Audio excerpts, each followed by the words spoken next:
Тельцы, приветствую вас, меня зовут Ева Лехцер, вы на моем канале, и сегодня мы с вами посмотрим и раскроем карты на октябрь 2023 года.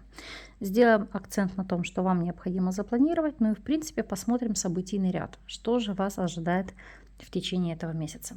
Поэтому настраиваемся на совместное чтение Таро, потому что помимо того, что я вам озвучиваю, в любом случае дополнительно по визуальному ряду будет идти своя информация.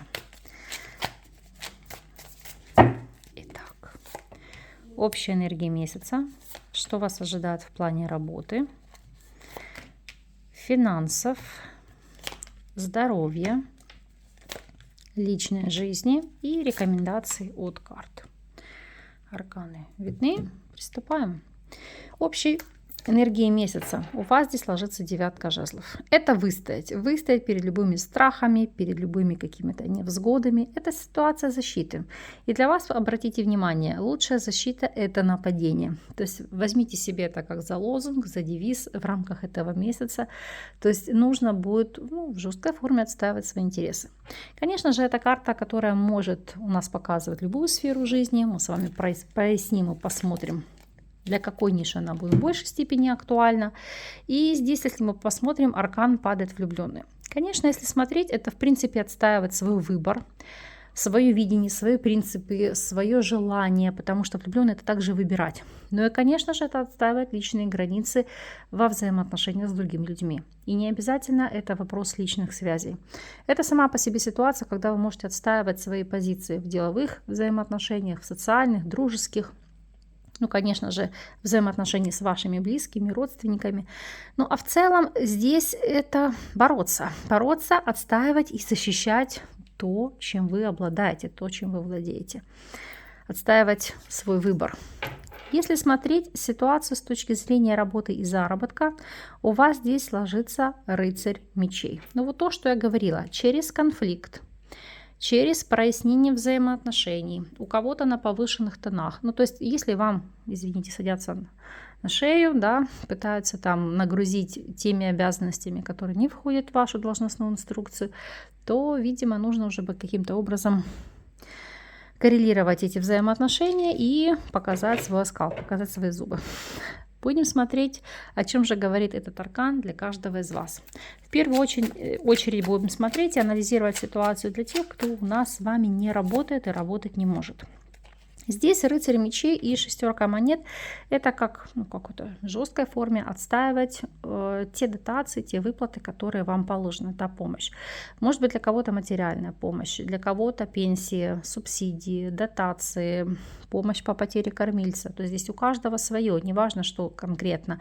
Но если вам это положено, действительно это отвоевывать и стоять до конца в этом вопросе, потому что иначе вы просто упустите этот шанс, эту возможность на дополнительный источник дохода.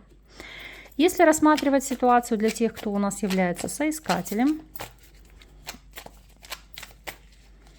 что здесь, то рыцарь мечей, четверка монет – это фактически бороться за свою стабильность. Это что-то как доказывать оппоненту, работодателю. Или если вы проходите какую-то конкурсную основу, то чем вы лучше всех остальных, какими качествами вы обладаете, какую стабильность и ценность вы можете принести тому предприятию, в котором вы собираетесь работать.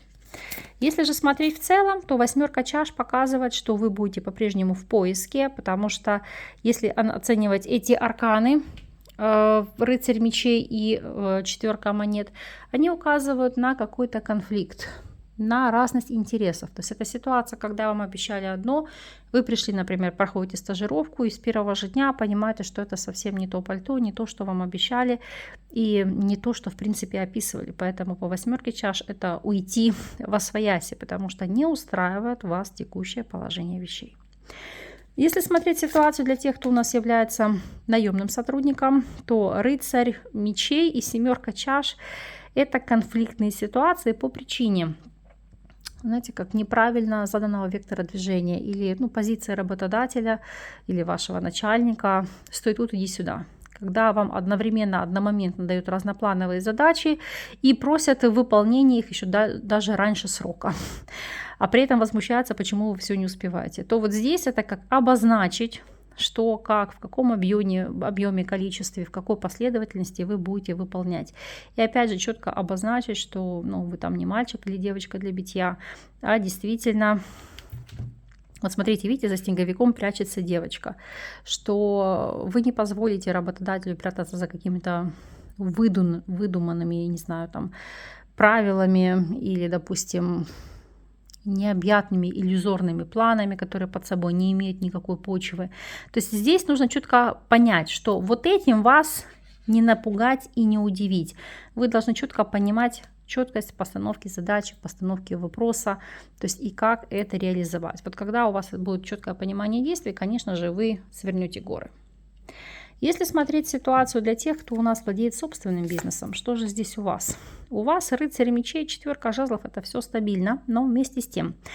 Эти карты говорят о ситуации, назову так его, внутреннего и внешнего отбора. Внутреннего – это когда вы четко выбираете, с кем вам сотрудничать, кого стоит отсеять, а с кем продолжать стабильные отношения, потому что 4 жезлов для вас – это зона комфорта. А если касается это внешнего взаимодействия, то это, в принципе, действительно не брать в работу тех заказчиков, клиентов, с которыми вам неприятно, некомфортно взаимодействовать. Знаете, как бы без объяснения причин. Потому что для вас 4 жезлов, ваша стабильность и эмоциональный комфорт, они здесь превыше всего. Если будем рассматривать ситуацию с точки зрения финансов, то по 3 чаш здесь все прекрасно, потому что здесь приток денег. Более того, здесь изображена у нас карта сплетен, взаимодействия. То это деньги, которые могут приходить легко, деньги, которые вы будете тратить на свои удовольствия, на какие-то там посиделки, на отдых, на прекрасное времяпрепровождение. И это еще как один акцент на то, что деньги вам могут приходить в течение этого месяца из разных источников дохода. То есть, допустим, зарабатываете вы сами, могут помогать финансово, там, может, у кого-то супруга, да, или родители, плюс у вас, может быть, еще там дополнительно какие-то там проценты, дивиденды, у каждого по-своему. Но, тем не менее, здесь у вас жизнь полная чаша, и все прекрасно. Вопросы здоровья по 10 монет. 10 монет – это карта, которая говорит о ситуации, что вот-вот может, знаете, как ожидание, когда же здесь вылетит кукушка. Почему? Потому что здесь это карта, которая говорит, что если у вас есть наследственные заболевания, которые в стадии ремиссии, хроника, то, что у вас в хронике есть, то на самом деле может проявиться это вот в рамках осени. Или, знаете, если у вас есть циклы, вы четко знаете, что вы болеете осенью какими-то простудными заболеваниями. Поэтому здесь укрепляйте иммунитет, работайте над собой. В положительном контексте по 10 монет это как бы время продолжать род. То есть пришел ваш час. То есть если кто-то планировал и к этому стремился, то есть активно занимайтесь этим вопросом, и у вас здесь все получится. Вопросы личной жизни. 5 пентаклей. Карта кризиса. Это карта, знаете, как одиночество. Не могу сказать, что бедности, но 5 монет – это как будто вас оставили один на один с вашими проблемами, вопросами или ситуациями. Давайте просматривать, так ли это. Итак, анализируем ситуацию для тех, кто у нас свободен. Здесь 5 монет и падает карта дурак. Это понимание или осознание, что вы ищете не там или ищете не тех, потому что ваше окружение, простите, это, если так на сленге, это полная шляпа, по той простой причине, что вы понимаете, у вас такая сейчас будет жизненная позиция. Пусть люди, которые мне не подходят, ко мне не подходят, потому что, знаете, как полная отрешенность от ситуации и вопроса, что, господи, почему в моем окружении такие, прошу прощения, там дебилы, да, или почему в моем окружении такие глупые там девушки, женщины. То есть у каждого здесь по-разному, у каждого свое. Но это, знаете, какая-то даже ситуация отчаяния. Почему так происходит? Или почему у вас постоянно повторяющийся сценарий, и к вам подходят какие-то только несерьезные персонажи, которые хотят свободных отношений без обязательств или вообще просто каких-то разовых встреч. И вот это вас может действительно здесь угнетать. Если же смотреть ситуацию для тех, кто у нас состоит в любовных треугольниках, то 5 монет и король мечей – это накал страстей. Почему? Это желание, говорю, лезть в бутылку, выяснять взаимоотношения, потому что вам может здесь казаться, что вам недостаточно уделяют внимание, что вас обделяют вниманием, лаской, заботой, элементарно не уделяют должного времени. И здесь вас это может расстраивать, потому что еще, кстати, карта жрец. Здесь идет вопрос наставничества, обучения, но помимо всего прочего, это как желание действовать традиционным путем. У вас здесь может быть понимание, ситуация, что здесь не будет официального брака, стабильных отношений, и действительно вас это может вгонять в какой-то ступор, какие-то эмоциональные переживания. Если смотреть ситуацию для тех, кто у нас состоит в стабильных союзах, то есть вы встречаетесь, вы сожительствуете, или же у вас семья и брак. По тройке монет. Пятерка монет и тройка монет. Это сама по себе ситуация, когда или у вас, или у вашего партнера, партнерши не будет хватать времени на семью, на какие-то личные вопросы, потому что человек будет весь в работе.